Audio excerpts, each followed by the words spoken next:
Ucup Cupriyadi, mitos atau fakta karbon clean bisa menghilangkan ngelitik dan knocking pada mobil? Yes and no. Dulu gue inget banget zaman gue SMA itu banyak yang namanya Kopaja. Kalau gue lagi naik motor di belakangnya, dia kalau asap ngebul itu bisa bau kentang goreng, bisa bau singkong, bisa bau ayam goreng. Made Krisna Dijaya, mitos atau fakta cuci kolong pakai oli plastik buat karet kaki mobil cepet getas? Oke, Cari bengkel mobil yang tepat, ayo ke dokter mobil aja. Jujur, cepat dan juga lengkap, ayo ke dokter mobil aja. Kualitas yang terbaik, harga juga bersahabat. Percayalah, di dokter mobil pasti beres. Hai Auto Lovers, di video kali ini kita akan ngebahas mitos dan fakta lagi. Kemarin kayaknya seru banget yang ngebahas mitos dan fakta antara solar dicampur dengan minyak goreng dan oli dicampur dengan minyak goreng, ya kan? Nah, banyak juga yang komen lucu-lucu, yang komen bagus-bagus, suruh ngomong sama tembok. Emang iya sih, jadi kalau dia mau berdebat soal teori, oke. Kalau dia cuma hanya berdebat kusir, suruh ngomong sama tembok. Jadi kita mah nyantai aja, cuman kan saya menjelaskan secara teori fisikanya ya kan, maksudnya secara teorinya. Victor, mohon info adalah penyemprotan oli di kolong mobil dapat mengurangi dampak dan pengaruh garam karena tinggal di pinggir laut. Oke, kalau lu tinggal di pinggir laut, saran gue sih lu semprot anti karat, ya kan? Karena kalau lu cuma semprotin solar doang, gini loh, solar itu kan memang dia melapisi ya. Cuman ketika dia melapisi itu, dia kan harus selalu basah nih. Nah, jadi ketika dia harus selalu basah, lu kena debu jalanan, itu biasanya tuh nanti malah nempel dan menimbulkan kerak debu yang lebih tebal lagi. Jadi, saran gua, kalau sekali-sekali lu semprot solar ya oke. Cuman yang namanya solar itu paling lama bertahan 3 hari, ya kan? Dan selama 3 hari itu pasti pick up debu lagi nih. Nah, jadi kolong lu itu sebenarnya akan tambah kotor sebenarnya gitu loh. Dan debu itu pasti akan terserap partikel-partikel garam di dalamnya. Makanya sebenarnya lu beli anti karat aja, bro, gitu kan. Lu beli anti karat kayak Rust Protection di dokter mobil, itu garansinya udah 8 tahun, apalagi untuk anda-anda yang tinggal di dekat laut dan tinggal di dekat tempat-tempat banjir rob air laut. Kemarin kita dapat Sienta, buset. Ini Sienta loh, kita cerita loh. Chassisnya itu udah bopeng-bopeng karena karat gitu loh, sampai kita harus matiin dulu karatnya, kita treatment khusus gitu loh, karena sayang bro, serius sayang, karena karat itu makannya dari bawah dan biasanya kita nggak lihat gitu loh. Ucup Cupriyadi, mitos atau fakta karbon clean bisa menghilangkan ngelitik dan knocking pada mobil? Yes and no.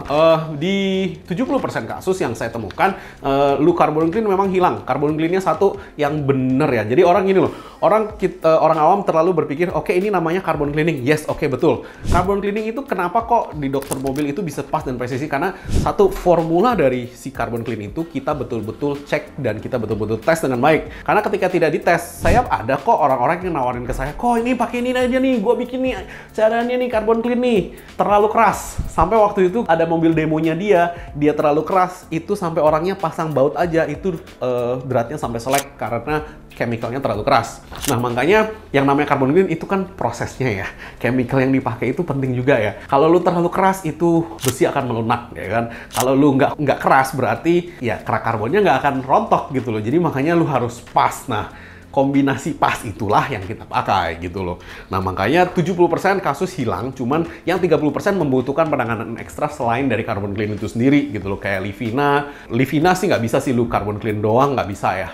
Ya maybe 60% of the time bisa, yang 40% tidak bisa karena kotorannya numpuk di tempat lain. Kalau kayak model Avanza, Innova itu bisa lah ya gitu loh. Mang Dewira, mobil diesel turbo ketika setelah jalan harus dibiarkan idle dulu sekitar 15-30 detik sebelum dimatikan mesinnya. Sistem turbo timer, padahal di pabrikan tidak dilengkapi turbo timer. Oke, gini loh, turbo timer itu fungsinya ketika mobil lu berhenti, itu supaya mobil itu tetap idle dulu nih, berjalan. Ketika berjalan kenapa sih? Satu, water pump tetap berputar, sehingga mobil lu dinginnya tuh pelan-pelan. Ya, satu. Dua, mesin oil pumpnya tetap berputar, sehingga oli itu tetap diputerin sembari didinginkan. Makanya kenapa memang turbo timer lebih bagus ya daripada enggak ya. Karena ketika tidak lu pasangin turbo timer, biasanya yang terjadi adalah kerak yang ditimbulkan oleh penguapan oli itu menjadi semakin cepat terjadi gitu loh, terutama di mesin diesel karena pengoperasiannya diesel itu lebih panas engine-nya daripada bensin gitu kan. Nah, makanya dikasih itulah turbo timer untuk diesel. Makanya dia 1 menit lah ya, dia akan berjalan sendiri kucuk-kucuk. Dia ketika dia dingin baru dia matikan. Intinya sih itu sih, supaya si oli ini nggak tiba-tiba mati. Karena kenapa nih? Lu coba bayangkan dinding-dinding mesin ya, ketika dia kecipratan oli ya kan, dan dia masih panas ketika dia kecipratan, dan oli itu didinginkan pelan-pelan akan lebih bagus daripada dia benar-benar masih panas, dia cipratin oli terus berhenti nih cipratannya nih. Nah, nanti oli yang di sini nih akan menguap kan gitu. Nah, menguap itu akan menimbulkan kerak gitu loh. Itu teori di belakangnya ya. Apakah mobil Anda susah nyala? Atau jadi tidak bertenaga? Bawa mobilmu ke dokter mobil.